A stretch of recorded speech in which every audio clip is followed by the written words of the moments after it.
तो आपका song of my self में आने वाले एक भी क्वेश्चंस जो होगा, इस चैप्टर से आने वाला एक भी क्वेश्चंस आपका इधर उधर नहीं होने वाला है।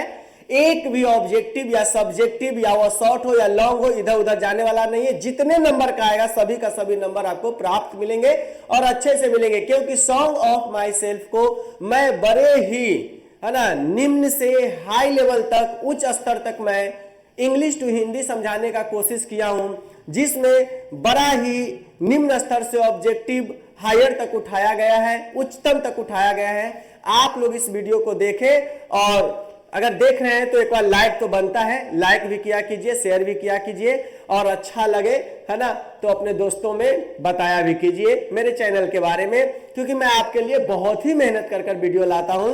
तो देखिए आज का हमारा टॉपिक है सॉन्ग ऑफ माई सेल्फ। आज का जो हमारा टॉपिक है वह है song of my self. Song of my self यानी अपने आप का गीत। सॉन्ग ऑफ माई सेल्फ, अपने आप का गीत। कहते हैं ना कि अपने आप का गीत, जैसे इंसान का जो भी इच्छा होता है, आप अपने इच्छा अनुसार कभी गाते हैं, कभी हंसते हैं, कभी खेलते हैं, कभी रोते हैं, वैसे ही इस चैप्टर में जो है किया गया है।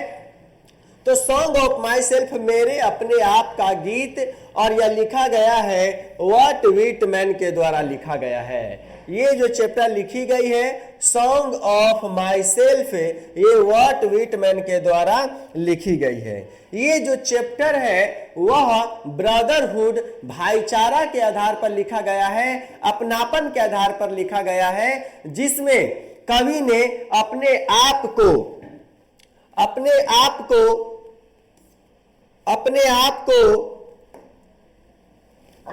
को ब्रदरहुड के बारे में बताया है। जैसे भाईचारा, हम लोग डिफरेंट नहीं है, है ना। द पोएट वांट टू से to us we are not different, we are equal in this society on this land according to poet speaker। कवि कहता है कि हम सभी आपस में एक हैं। तो पहले इन्होंने भाईचारा के बारे में बताया है, फिर उन्होंने कहा है कि मैं अपने आप में गाता हूं और अपने आप में मनाता हूं, यानी सिंगिंग एंड सेलिब्रेटिंग ये अपने आप में करते हैं और हमें भी कहते हैं कहने के लिए और खुश रहने के लिए। इन्होंने ब्रदरहुड के बारे में बताया है। इन्होंने पेरेंट्स, इन्होंने इस चैप्टर के माध्यम से बताया है कि हम जन्म लिए हैं अपने माता पिता से, और वो भी जन्म लिए अपने माता पिता से, और उसके पीछे वाले भी जन्म लिए हैं अपने माता पिता से।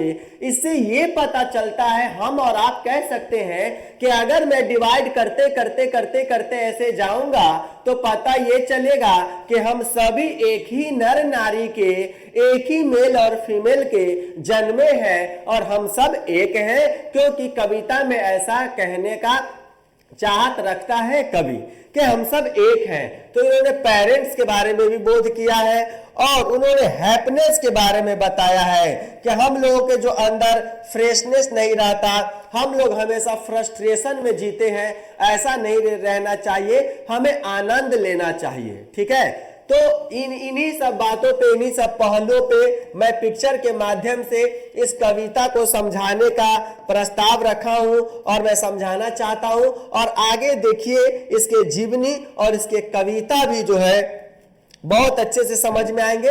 इन्हीं सब चीजों को उन्होंने समझाने का कोशिश किया है। तो आगे चलते हम पहले व्हाट व्हिटमैन के जीवन कथा पे। सबसे पहले हम लोग व्हाट व्हिटमैन के जीवन कथा को समझेंगे और जीवन कथा हमारा होगा ये व्हाट व्हिटमैन। ये व्हाट व्हिटमैन का पिक रहा, ठीक है, चित्र रहा ये व्हाट व्हिटमैन का।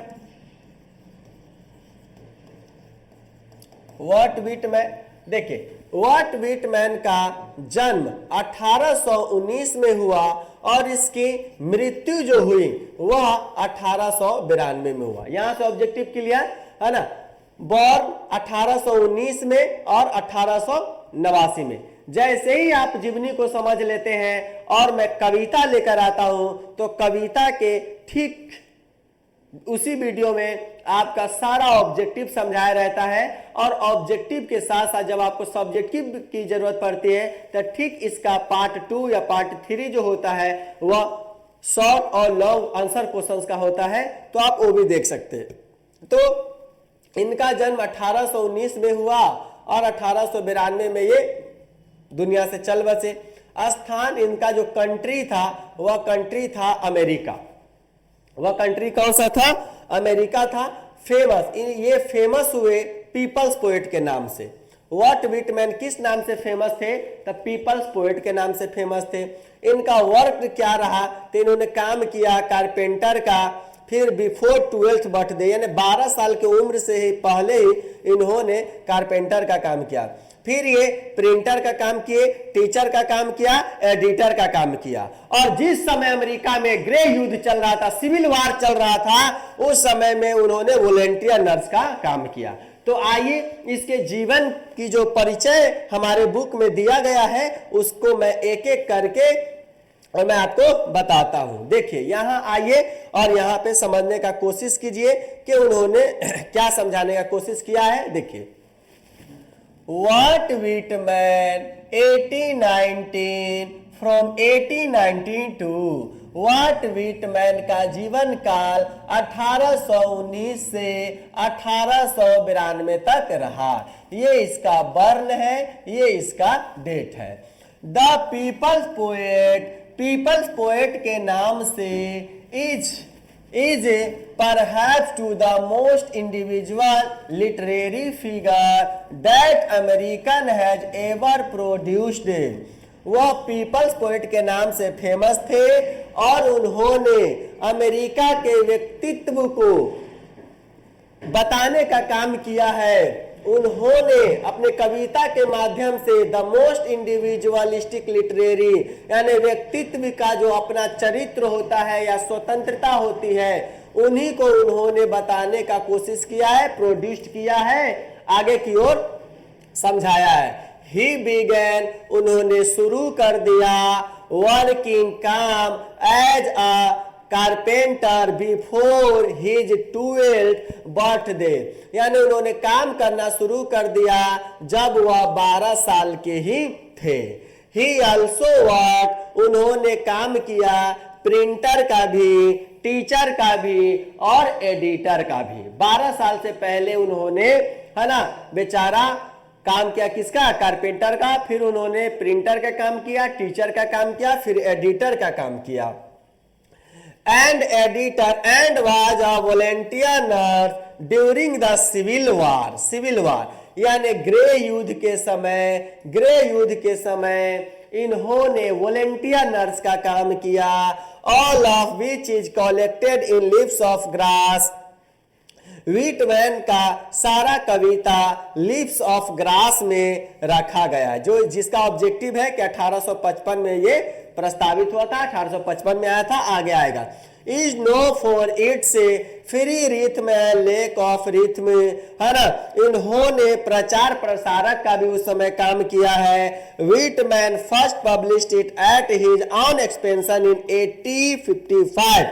व्हाट व्हिटमैन ने 1855 में अपने खर्च पर उन्होंने अपना प्रकाशित किया कविता। ठीक है, फिर आगे हम देखते हैं कि आगे क्या कहता है इस कविता में। आगे हमारा आ गया कि हाउएवर अपने खर्च से इन्होंने कविता लाया, फिर भी the free over from of the poem and the joyful dedication to the importance of individual है ना, अपने खर्च से लाया। फिर इन्होंने वास्तविक तौर पे इस कविता को फ्री से लिखा और इन्होंने डेडिकेशन सबसे ज्यादा बताया इस कविता के माध्यम से इंपोर्टेंस ऑफ द इंडिविजुअल यानी व्यक्तित्व का महत्वपूर्णता के बारे में इन्होंने बताया कि व्यक्तित्व का महत्वपूर्णता क्या है, व्यक्ति क्या चाहता है, उसका इच्छा क्या होता है। Were not well receive first पर इसे अच्छा नहीं माना गया, इसे अभद्र माना गया, बेकार माना गया।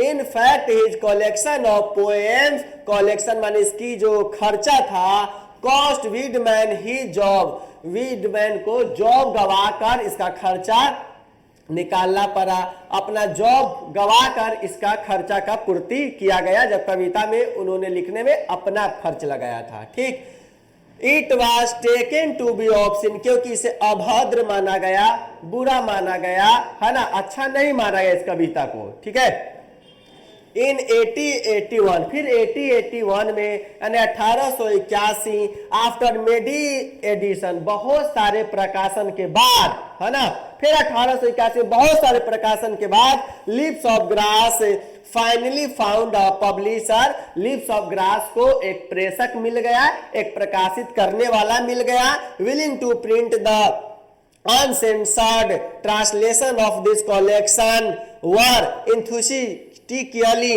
received in Europe. और सभी कुछ के बावजूद जब इनको प्रिंट किया गया तो ये यूरोप में उत्साहित तौर पर इसे अपनाया गया। ट्रांसलेट, इसको जो है भाषा बदल कर, परिवर्तन कर, तो जब लिखा गया तो ये अमेरिका में नहीं बल्कि जो है ये सबसे पहले यूरोप में छाया। ये बेचारे ऐसे कवि हैं जिनको जीते जी अमेरिका में इज्जत नहीं मिला, अमेरिका में तब इज्जत मिला जब इनकी डेथ हो गई, जब ये मर गए तब। पहले इनको यूरोप में लोगों ने समझा। बट विटमैन, है ना, रिमेंड रिलेटिव अनएप्रिसिएटेड अमेरिका, यानी अभी भी अमेरिका में जो इसको रिस्पेक्ट नहीं मिला था, इसको उत्साह से नहीं चाहा गया था। ठीक है, उसके बाद हम देखते हैं कि यहाँ है हमारा it was only after his death, यह केवल उसके मरने के बाद हुआ, that he could win appreciation, उससे उत्साह के साथ अमेरिका में अपनाया गया ओरिजिनल एंड इनोवेटिव एक्सप्रेशन, यानी खास तौर से और वास्तविक तौर से अमेरिका में तब अपनाया गया जब ये मर गए। America individualism his important work include lips of grass, यानी अमेरिका में यूरोप के बाद, जब यूरोप में हो गया तो यूरोप के बाद फिर इसको अमेरिका में मरने के बाद इसको अपनाया गया और इनका जो इंपोर्टेंट वर्क है ना, वह रखा गया है लिप्स ऑफ ग्रास में। और लिप्स ऑफ ग्रास कब लिखा गया? 1855 में लिखी गई। और एक खास इनकी और पत्रिका है ड्रम टैक्स, जो लिखा गया 1866 में।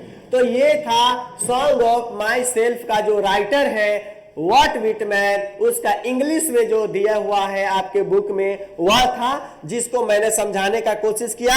और आप चाहते हैं कि मैं इसे हिंदी में समझ लूं तो इसको हिंदी में भी हम लोग कर लेते हैं। ये देखिए हमारा हिंदी में भी आ चुका है और आप जो है इसे हिंदी में भी देख सकते हैं। देखिए, है ना, कवि वॉट विटमैन 1819 में जन्म लिया और 1892 में तेल लेने चल गया, यानी जो है इसकी मृत्यु हो गई और ये जन्म हुआ। अमेरिका में उत्पन्न संभवतः सर्वाधिक प्रसिद्ध साहित्यिक हस्ती थे। ये बहुत बड़े हस्ती थे अमेरिका में, साहित्यिक के यानी लिटरेचर के, लिटरेरी। उन्होंने 12 वर्ष के कम आयु में, है ना, बढ़ई के रूप में कार्य किया। 12 साल के कम उम्र में, अभी आप पढ़े हैं पीछे, आरंभ किया। उन्होंने प्रिंटर, अध्यापक तथा संपादक के रूप में भी कार्य किया। वह प्रिंटर के रूप में भी कार्य किया, संपादक के रूप में भी कार्य किया। सामान्यतः युद्ध के दौरान जब गृह युद्ध चल रहा था अमेरिका में, उसमें स्वयं सेवक परिचारक भी बने, यानी प्रचार करने लगे अपने देश की ओर से, नर्स का काम करने लगे। विटमैन की, है ना, कविताएं जो लीव्स ऑफ ग्रास नामक संग्रह में संकलित है, इनकी मुख्य जो कविता है वह लीव्स ऑफ ग्रास में है। अपनी स्वतंत्रता, लय तथा पदाभाव के लिए जानी जाती है। विटमैन का प्रथम प्रकाशन 1855 में उनके स्वयं के खर्च पर आया। फिर भी कविताओं की स्वतंत्र प्रकृति तथा एकात्मक के महत्व के प्रति उनके आनंदपूर्ण संपूर्ण को पहले पहचाना नहीं जा सका। यानी उन्होंने व्यक्ति के आधार पर इतना अच्छा लिख दिए थे, लेकिन फिर भी उसको पहचाना नहीं गया। फिर जो है ना, वास्तविक तौर पर वास्तव में उन्हें प्रथम संग्रह की कीमत उनकी नौकरी जाने के बाद, बोला ना, उन्हें नौकरी छोड़कर उनकी कीमत चुकानी पड़ी, रूप में अदा हुई, क्योंकि इसे अश्लील या फूहर माना गया, कार माना गया था। 1821 में प्रकाशनों के पश्चात, बहुत सारे प्रकाशन के बाद, है ना, लीव्स ऑफ ग्रास को एक प्रकाशन मिल ही गया, जो इसके बिना किसी काट छाट के छापने को तैयार था। उसमें कोई छाट वाट नहीं किया, छापा। फिर जो है इस संग्रह का अनुवाद यूरोप में बहुत उत्साह के साथ देखा गया और अपनाया गया। फिर अमेरिका में फिर भी प्रशंसा प्राप्त नहीं हुई। यह उनकी मृत्यु के ही हुआ कि वे अमेरिका के व्यक्तिवाद की अपनी वास्तविक एवं अनुसंधानात्मक भावी व्यक्ति के कारण अमेरिका में प्रशंसा प्राप्त कर सके। उनकी प्रमुख रचना लिप्स ऑफ ग्रास 1855 में है और उनके ड्रम टेक्स्ट जो है वह 1866 में है। ये है उनकी मुख्य पृष्ठभूमि और मैं इस समय आपको जो है वर्ट विटमैन का जीवन लाइफ लाइन समझाने की कोशिश किया हूं। अब आगे जो आप देखेंगे उसमें आपके कविता का एक एक लाइन समझाया होगा, कितना भी हार्ड होगा फिर भी बहुत अच्छे से समझाया गया होगा और उसकी हिंदी भी दी गई होगी और उसके साथ साथ उसका एक एक ऑब्जेक्टिव दिया गया होगा और फिर उसके बाद उसका शॉर्ट और लॉन्ग आंसर क्वेश्चंस आएगा। ठीक है, तो इतना को पहले आप लोग कंप्लीट कीजिए फिर आगे देखिए। ठीक है, थैंक यू।